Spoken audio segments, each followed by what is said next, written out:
मृतक आश्रित कोटे से नौकरी पाने पर कुछ नियमों का बदलाव हो चुका है। जो नियमों का बदलाव हुआ है साथियों, वो हुआ है उत्तर प्रदेश मृतक आश्रित मूल नियमावली 1974 में।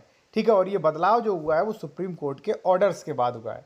चलिए आइए समझते हैं कि क्या बदलाव हुआ है।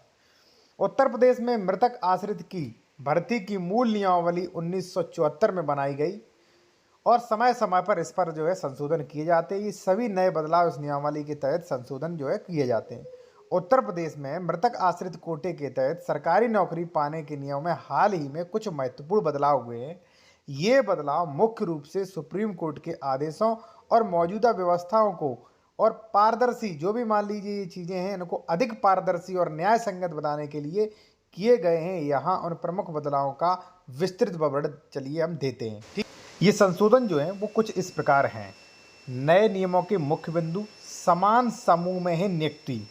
देखिए, अब मृतक सरकारी कर्मचारी जो भी मान लीजिए एक्सपायर हो गया है, उसका जो भी आश्रित है उसी विभाग में ही नियुक्ति मिलेगी जिसमें वो मृतक सेवा कर रहा हो। हालांकि ऐसा ही होता था, लेकिन अब बिल्कुल स्पष्ट क्लियर हो चुका है। उच्चतर समूह में नियुक्ति पर रोक, जिससे धांधली पर रोक लग सके। अब मृतक के परिवार के सदस्य को मृतक के समूह से उच्चतर समूह में नौकरी नहीं दी जाएगी, भले ही आश्रित के पास उच्चतम योग्यता हो। समूह घा का विशेष जो है वो इसमें प्रावधान था कि समूह घा के जो है कर्मचारियों के आश्रित को उसी समय समूह घा में नौकरी मिलेगी। कैबिनेट की मंजूरी: राज्य कैबिनेट में इस संशोधन को मंजूरी दे दी गई है।